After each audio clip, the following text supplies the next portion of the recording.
Hey, is it possible that a billionaire prince from an oil-rich country in the Middle East has actually been able to recreate a megalodon?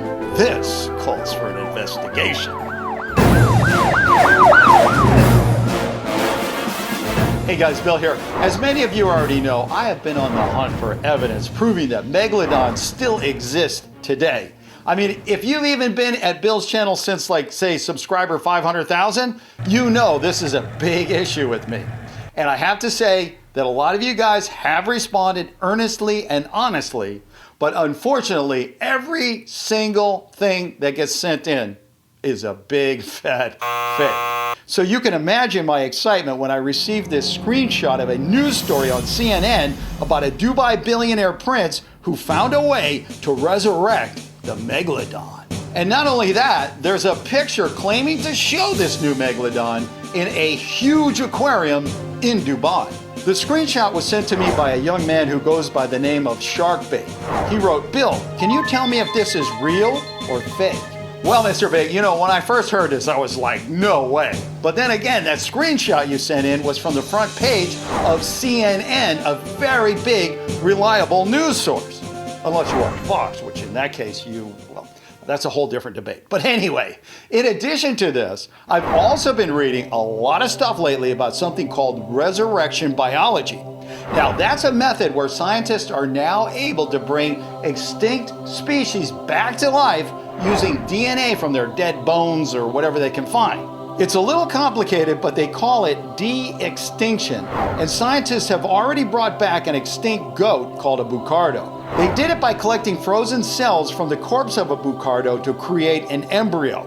They then injected the cells into goat eggs and placed those into a surrogate mama goat who later gave birth to a bucardo. Now, to be honest, the bucardo did not live very long, but it does prove one thing, and that is it can be done. So here's the question. If it can be done with a bucardo, couldn't it also be done with a megalodon? Especially if you've got billions of dollars to spend? See where I'm going with this? I mean, who knows? Maybe you could get the DNA from an old megalodon tooth and then use a mama great white shark as a surrogate mother. That's good. I was very anxious to read the whole article and immediately went searching around the internet for the whole story. And that, my friends, is how I came up with this, the official answer. But if you watch this show, you know not even a megalodon could make me open up this before you open up that. Now, when I say go, what I want you to do is yell out as loud as you can, either real or fake. Now, if you can't do that, it's okay to pause the video, go to the comment section, leave your answer there, and then come back here and play the rest of the video to see if you're right or not. A third way to go is just to vote right up here. You ready? And go.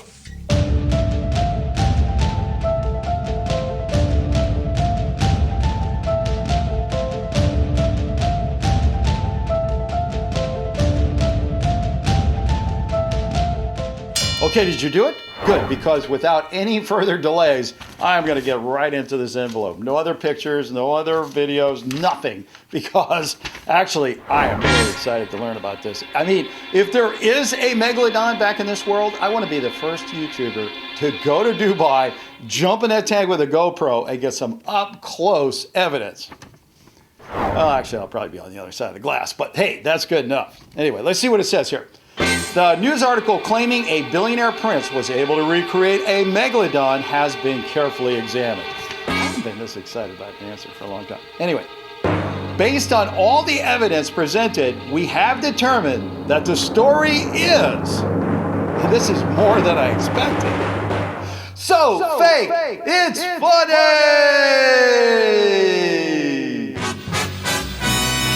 All right, one more time, a big fat fake. But hey, if you're thinking about clicking away right now, listen, don't do that, because I want you to hear something, because there's a whole lot more to the story, and it's really about something else. It's really about a moron who tried to prank Bill's channel and the Chewy Piranhas. Now, you gotta be a real idiot to do that, but if you do it, you better be pretty good at it, which this guy wasn't. Listen to this. When I searched the internet, I really couldn't find the story anywhere, so I went back to Sharkbait's email. Now, maybe one of the reasons it wasn't showing up on my searches is because Sharkbait told me he got this screen capture from a news article in 2013. He said it was a screen grab that he took from his very own computer. I was about to dig even deeper, but then I noticed something very suspicious on that screenshot, and that is this, a picture of President Donald Trump right next to that megalodon. I went back to Sharkbait and asked, if the screenshot is from 2013, then why is there a story on President Trump who didn't become president until 2017? Sharkbait wrote back, sorry, I guess I explained it badly. The screenshot is actually from 3 days ago. The story popped up as a flashback story because just that story was from 2013. The other stories on that news page were contemporary news stories. Explained it badly? Excuse me? You just wrote me and told me you made this screen grab in 2013. And now you're like, oops, I actually did it 3 days ago? All right. I'm gonna give you the benefit of the doubt on that. But I've got another question. Since when did CNN start putting flashback stories on the front page and not telling anyone it's a flashback story? Say what? Dear Sharkbait, I'm going to have my team contact CNN to verify the information you provided. Before I do that, I just want to make sure you are certain you are telling me the truth. Is there anything else you want to tell me? Thanks, Bill. Sharkbait, okay, let me check it out one last time.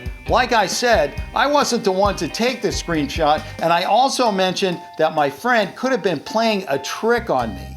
Okay, so let's see. Now, I couldn't remember whether I did the screen grab 4 years ago or 3 days ago. Now, maybe I didn't even do the screen grab. Maybe it was my friend who did it and was pranking me. Guys, I don't mind if you want to prank me. I mean, you know, it's a lot of fun. I love the back and forth and the whole thing. But the only thing I ask is if you're going to do that, can you at least have a single shred of intelligence about it? Get your story straight and don't actually be somebody so dumb that you really are Sharkbait. What an idiot! Oh, what a loser! In the end, Sharkbait sent me a screenshot of a conversation between him and another guy named Alex. Alex admitted the whole thing was a prank.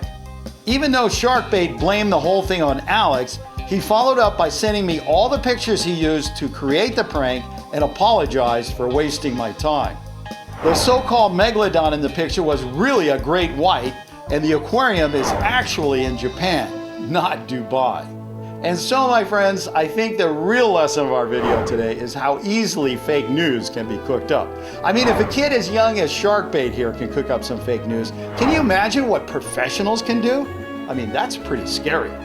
There's a lot of people out there that say we live in a post-truth world, but I'll be honest with you, I don't think that's the truth. I think the truth is out there 99% of the time, but you gotta use your noggin.